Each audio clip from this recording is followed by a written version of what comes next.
office, and it's a daily reminder of the dangers that still exist in our workplace. But it's also a reminder of the great work, of the progress that we have made, and the way that we've been able to eliminate some of the dangers in the province of Ontario that often led to very tragic events in the past. So it's that type of work that's being done by the OGCA, the IHSA, the My Safe Work Initiative that is really making a difference. These organizations have become the pillars. They've become the reliable stewards of health and safety in the province of Ontario, and the people of Ontario owe a great debt to these people and these organizations. And really, the province of Ontario owes a debt to everybody that's taken some time out of their workday to attend here today, because quite frankly, you've made this province, where I live, where I'm a citizen, where you're a citizen, you've made it one of the safest places in the entire planet to work. That's no small feat. A lot of work going on around the province, a lot of work going on around the world. What you've done is you've put this province, and often we don't brag enough as Canadians, and surely not as Ontarians either, we don't brag about our accomplishments. We should be especially proud of this. When somebody you love goes to work, leaves for work, gets in the car, gets on the bus, gets on the subway, ends up at their place of work, you've got a level of confidence that they're going to come home at the end of the day safe and sound that often isn't enjoyed in other jurisdictions. It's something that often we take for granted, this progress, and I don't think we should, because when you look at the stats, you can see that we're truly making a difference. Since 2003, for example, workplace injuries in Ontario are down by over 50%. We've chopped them in half. In a 15-year period, you've cut the amount of incidents that we have on a daily basis in half. That is true progress. You don't see that anywhere else. You don't see that sort of progress in a lot of other places. But it really is a testament to the impact of hosting events like this. It's a testament to the commitment of the employers in the province of Ontario. Those smart ones that understand the business case to health and safety is so self-evident it jumps off the page the first time you read it. It's a testament to the workers that understand that they've got responsibilities. They've got rights, but they also have responsibilities. They have a role to play.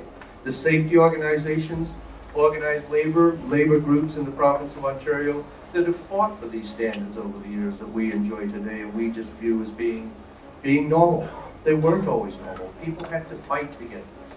People had to fight to get the standards that we have in place today. So we owe an awful lot to an awful lot of people, and I think part of that debt is part of repaying that debt is doing the best we can, and that starts right in this room, starts right here, and it starts right now. Safe workplaces have become a right for citizens in the province of Ontario. Maintaining those safe workplaces is really a responsibility of everyone that's involved in that workplace. I know that you understand that. I know that that's why you've come here today. But I know that you will also agree with me that sometimes that message gets lost. Sometimes it gets lost in translation by what we say to each other in this room, by the time that it gets to the shop floor, by the time it gets to the offices in this province. Sometimes it's being diluted, and sometimes it needs to be reinforced on a daily basis. So yes, now workplaces are safer than ever before, but you're in the construction industry. You're in a very unique industry. You know the hazards associated with your industry, just the very nature of the work that you do on a daily basis. And we continue to see some of the highest incidents of injuries and the highest injuries of death, specifically to the industry that you're in. But I know we're working together to change that. We're working together to make prevention in this province a priority. It's no sense, I know that Tom is here from the WSIB and will be speaking later. It's nice to treat people well after they've been injured. But surely to God, the best thing is to make sure they don't get injured in the first place. Just want to remind everybody of the data. I think it's important that we keep the data in mind that depending on the year, construction fatalities continue to represent anywhere between 25 to 30% of all fatalities. And that's when we consider that construction makes up 7% of employment, really that 25 to 30% magnifies the kind of capacity and solutions and work that we need to continue to do.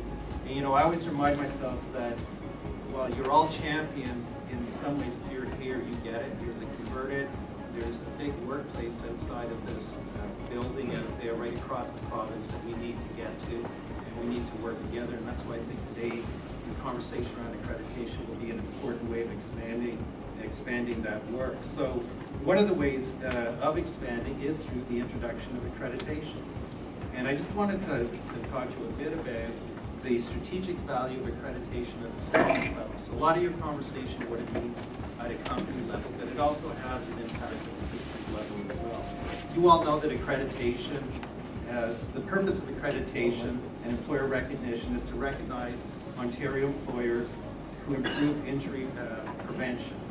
And that includes, and the word improve, quite frankly, I like to say it's not improving or decreasing injuries. It's quite frankly, I think everybody will agree, is eliminating injuries and fatalities in the workplace. And in order to be recognized, you have to go beyond just minimum compliance. To be accredited, you've raised yourself to the top. And that's really, I think that we all agree, that's the purpose of accreditation. But it's a bunch of other things. It's also about recognizing a good internal responsibility system, and one that's about strong health and safety programs and practices. Some of you know that I had been appointed to head up the review of the mining sector. And one of the things that when we were going through the review, we were doing the consultation, meeting with different stakeholders, one of the things that we were looking for was a good internal responsibility system. A joint health and safety committee that is about ensuring that it's got its paperwork in place is one thing. But a CEO who's asked, and this is something that we identified during the mining review, that's asked his joint health and safety committee to be involved in the commissioning of new pieces of equipment, doing health and safety impact assessments, or change or production processes are ones that have elevated health and safety beyond a paper assessment exercise. That's what accreditation is all about. It's really having the CEO push it down into the organization, working with the workers, with the unions if it's appropriate, or in a non-union environment with the workforce, to really build it into everything you do on a day-to-day basis. Currently, we have a large number of small businesses who are challenging COR. And small business have a challenge in all parts of business.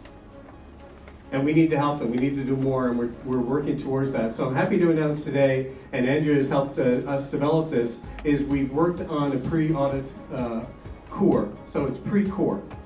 And what companies will do, and what we're going to do over the next couple of months, is create a seminar, a short seminar, 1 to 2 hours, where companies will come in and we'll educate them on how to use the tool and provide them with resources to be successful in challenging it. And at least at that point, it starts off with compliance.